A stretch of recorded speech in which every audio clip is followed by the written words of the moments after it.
individuals often respond differently in one situation, and likewise, a person's behavior can vary in a particular situation. Not all people are driven by financial incentives, and if you ask a manager about the problem in the organization, he will surely tell you that team conflicts, absenteeism, and miscommunication are the common problems which he's facing or she's facing right now. As 80% of the problem within the organization are people related or people created. In today's competitive and demanding workplace, managers cannot succeed on the basis of their technical skills alone. They also have to have good people skills.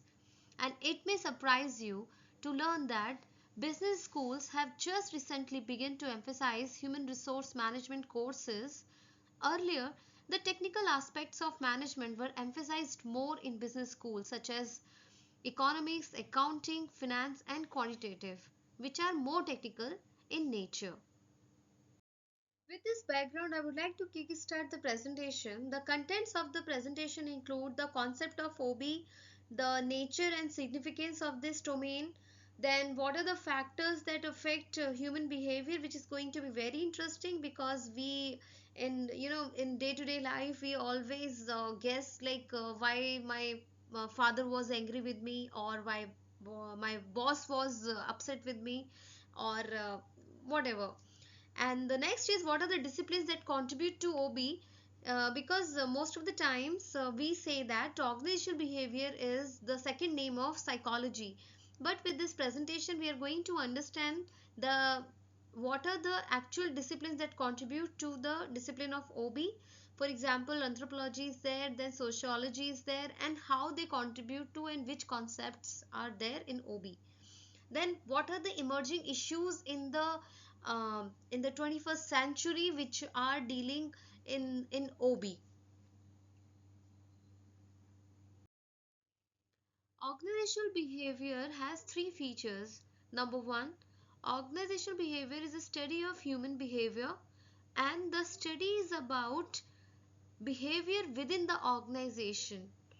So, the knowledge about human behavior would be useful in improving an organization's overall effectiveness. So, studying individual behavior alone is not enough because an employee's action affect and are affected by organization they work for. Again, studying only organization without learning about the people amount to looking at only one part of the picture. OB comprises of individual behavior, group behavior, and the organization itself.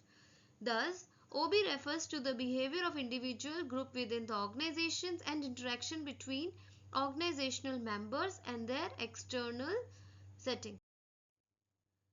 The nature of organizational behavior.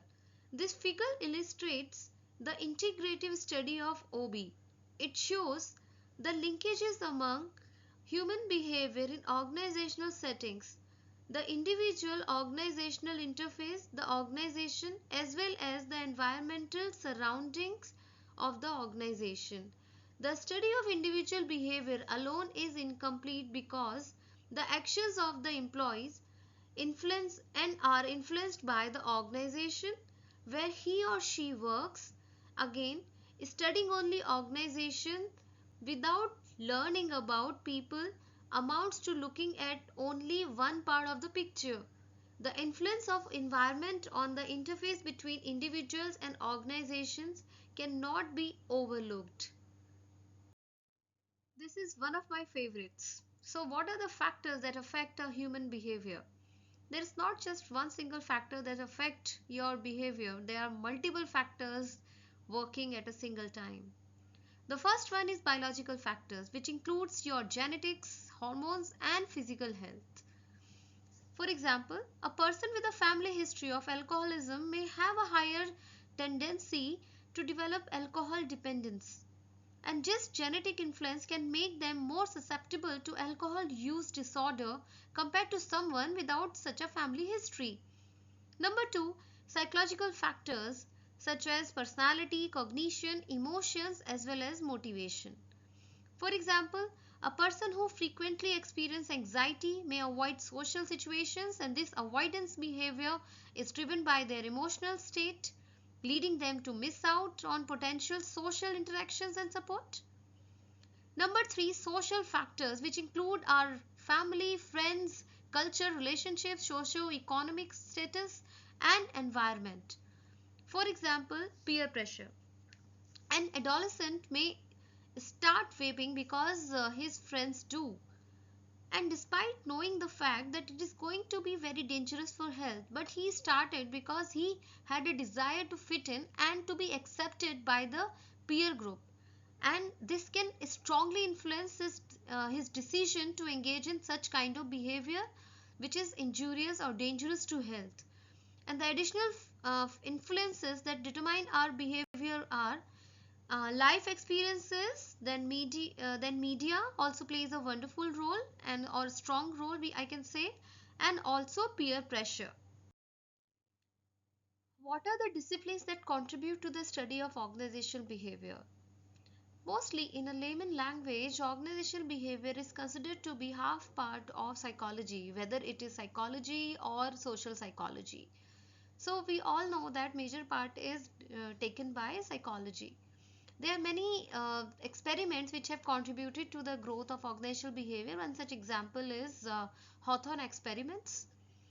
Early industrial and organizational psychologists, for example, Elton Mayo, conducted a Hawthorne studies at Western Electric Hawthorne Works in 1920s and 30s, and these studies revealed that how social and psychological factors such as feeling observed and valued and respected impacted workers' productivity and motivation, and leading to the development of concepts like Hawthorne effect and greater focus on human relations in the workplace after scientific management. Now the second one is social psychology, means psychology at a wider as at a bigger space. So for example, social psychologist Kurt Lewin developed a model for the understanding the organizational change that includes three steps: unfreeze, change, and refreeze. This model has been widely used to implement and manage change within organizations, highlighting the importance and addressing barriers to change and fostering acceptance among employees. Next one is sociology. Sociologist Max Weber introduced concept of bureaucracy, detailing an ideal type of organizational structure characterized by clear hierarchies, formal rules, and specialized roles, and his work has significantly influenced the understanding and design of formal organizations, emphasizing efficiency, predictability, and rationality. The fourth one is anthropology. Anthropologist Keith Hofstede had a research on national cultures, which led to the identification of cultural dimensions such as individualism versus collectivism, power distance, masculinity, and his works actually helped organization understand and navigate the cultural differences, improving cross-cultural communication, empathy, and management of different type of organizational behavior at a wider place in globalized settings. Emerging issues in OB. Number 1, workforce diversity. With globalization, managing a workforce varied in gender, age, race, culture, and abilities has become a more challenging thing. In this scenario, effective management fosters creativity and innovation, while failure leads to higher turnover and conflict within the organization. Number 2, changing workforce demographics. For example, dual career couples. Dual career couples may resist relocations whenever the opportunity is given, and in which this actually affects the organizational flexibility. In this case, young workers who are ambitious and emotional, they require careful management. Number 3, responding to globalization. Global business operations require managers to handle cultural changes, unfamiliar laws, and diverse business practices. Number 4, stimulating innovation and change. A success of any business depends on adopting flexible policies, improving quality, and staying competitive. Number 5, improving people skills. Rapid technological changes and organizational dynamics necessitate the continuous skill development.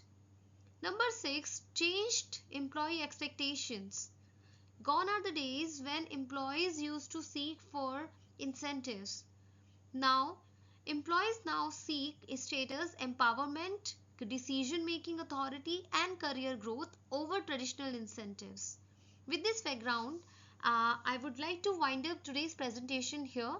In this presentation, we studied what do we mean by organizational behavior, what is the concept, what are the disciplines that contribute to the OB, and how or what are the factors that actually affect the human behavior, and what are the emerging issues in OB.